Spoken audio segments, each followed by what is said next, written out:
Okay, here's one for you. As you can see, I've got this moved out. I'm getting ready to move things around. This is the Acer 17. Again, I have no problems with Acers.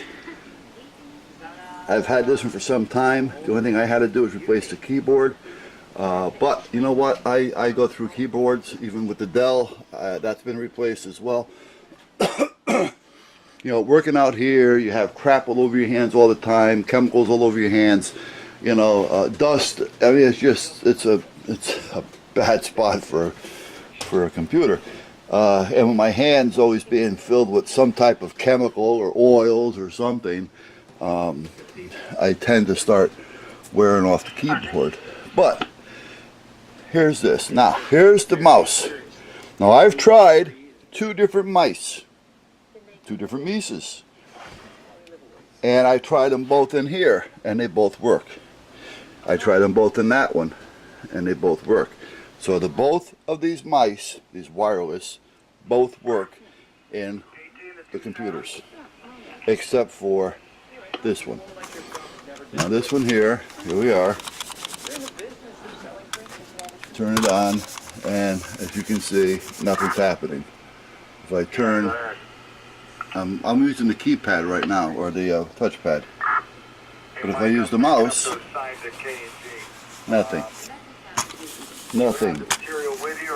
Nothing. Regardless of what mouse I use.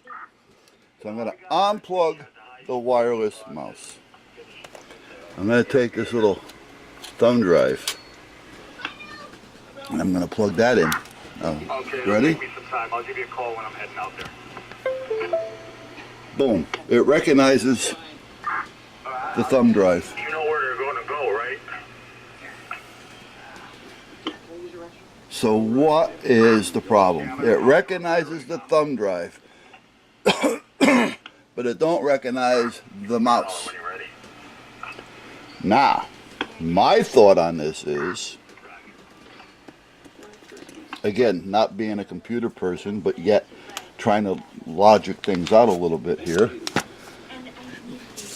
If we got a mouse inside there, let's just say we have 4 connectors. And let's just say the thumb drive works off of these 2 connectors or whatever. And the mouse may work off of this one and this one. I really don't know how it would be, but I would think, okay. So maybe just one of the traces are blown, or again, if there's a main processor for it that can be replaced. But if it's built into the board, which more than likely it is, again, we're right back to where we are. But that was kind of giving me hope for a minute. When I plug that in and it identifies, and I plug in the mouse and I get the jolts, nothing, nada. You know what? I'm going to plug the mouse in with that. No, see, it doesn't even identify. And these Mises that I have will work on any surface. Only the keypad. So that, and if I pull this out, boom, it goes away. So the thumb drive is working. And the mice, the mouses, they both work. They work in this one. Where am I? Here we go. And it won't work in that one. They both work in this one, but yet they won't work in that one. Now the only thing I haven't tried was a wired mouse and not a wireless. Would that make a difference? Possibility.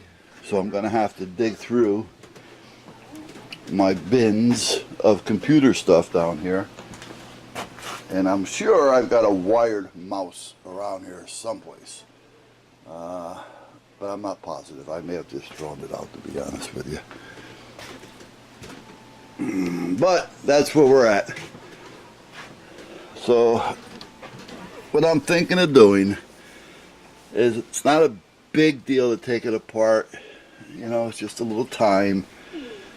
Maybe just take it apart just to see if I can see anything that that I think it may be. If it's a bad trace, well, that would show up almost immediately. If it's a bad part, these parts are going to be too small for me to start swapping parts. If it needs a board to fix it, I'm just going to leave it like it is because you can still use it, and the hell with it, because it's not worth putting a new board and everything in it. I mean, if I can buy a board, for instance, for $100, well, it would be worth it, because you're not going to get a 17-inch Acer, for $100. So it would be worth $100. So maybe I should research that a little bit. I don't know. We'll see what happens. All right, guys. I just figured I'd let you in on it. It works when I put a thumb drive in it, but it won't work when I put a mouse in it.